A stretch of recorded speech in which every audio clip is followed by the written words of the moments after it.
In the bustling heart of London's ITV studios, the air crackled with anticipation as the cameras rolled for another lively episode of Loose Women, that quintessential British daytime talk show where unfiltered opinions fly like confetti at a wedding gone wild.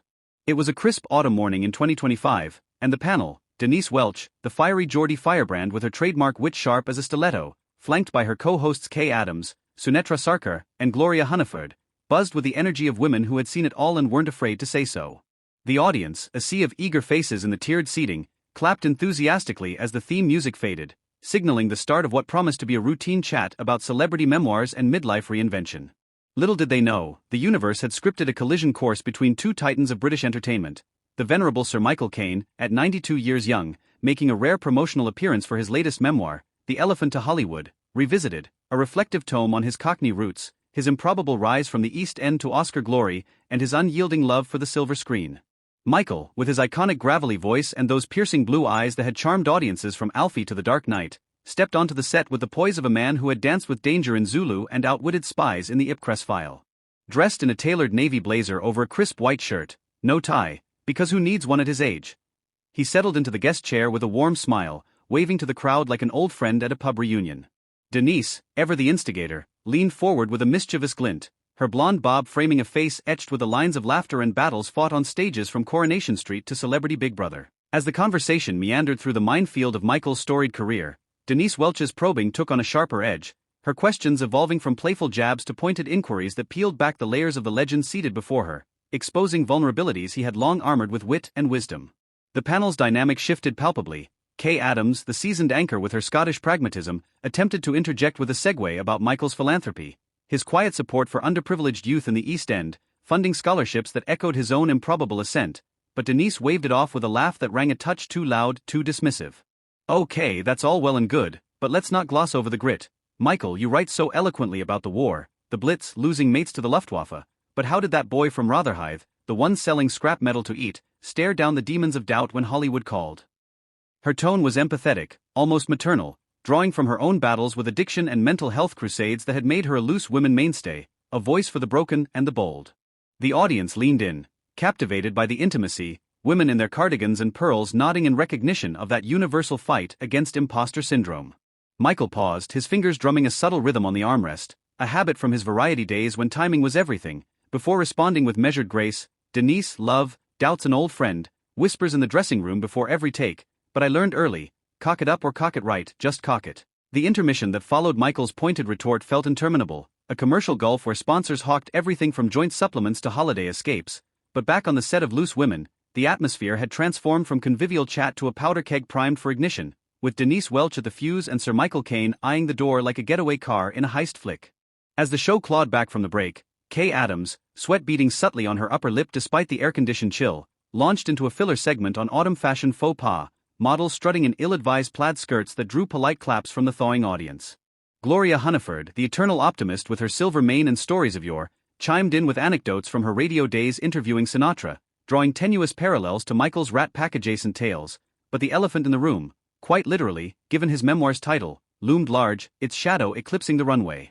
Sunetra Sarkar, sensing the need for ballast, posed a softball to Michael about his voice work in animated gems like Romeo and Juliet, eliciting a half-smile and a quip about Shakespearean gnomes that briefly thawed the ice. Yet Denise, undaunted, her Geordie spirit flaring like a miner's lamp in the dark, waited for the lull like a predator in tall grass. Michael, speaking of voices, she interjected, her tone deceptively light, yours has narrated everything from ads to epics, but what's the one line you wish you could dub over in your life reel? The hasty word, the missed cue? It was framed as philosophy, a nod to his reflective prose, but laced with the subtext of their earlier skirmish, inviting him to revisit the regrets he had so deftly deflected.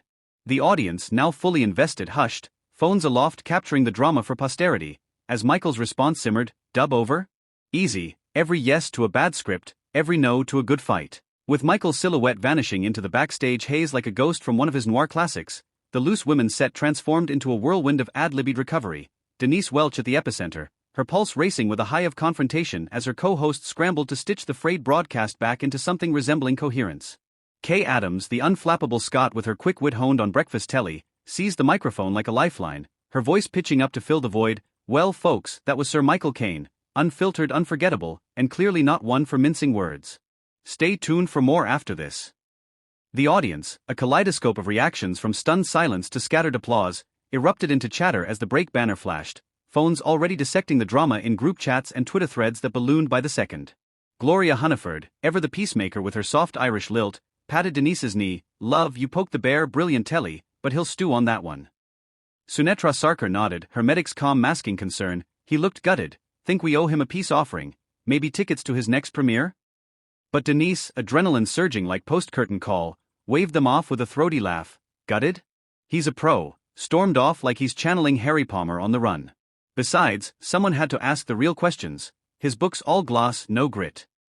In the control room, producers paced like generals after a rout, barking orders to isolate the hot mics and prep B-roll of Michael's film clips to pad the edit, while execs upstairs fielded calls from ITV brass demanding spin, frame it as passionate discourse, not dust up, celebs love controversy, boosts the book sales. Dawn broke over the tabloid landscape the morning after the Loose Women tempest, headlines screaming from newsstands and news feeds alike.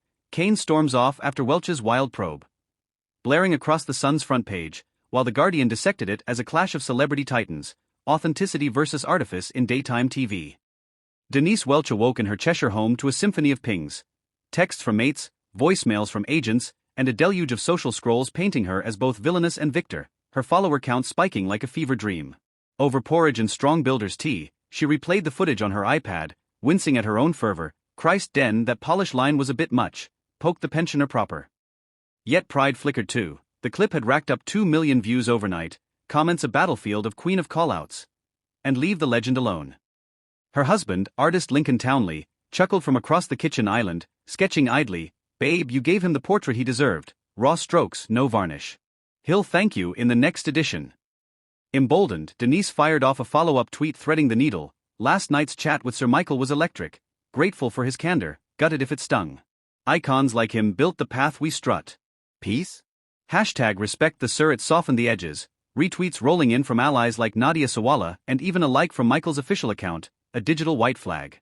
Across town in his elegant Kensington flat, Michael Caine nursed a mild headache with black coffee and the Times crossword, Shakira scrolling the scandal with amused detachment. "Darling, you're trending higher than your Oscar noms. Denise's got spunk, reminds me of you in 65. He grunted, but a smile tugged. "Spunk? More like a sledgehammer wrapped in Geordie charm." Still, she nailed the class bit. "Haven't thought about those BAFTA snubs in years."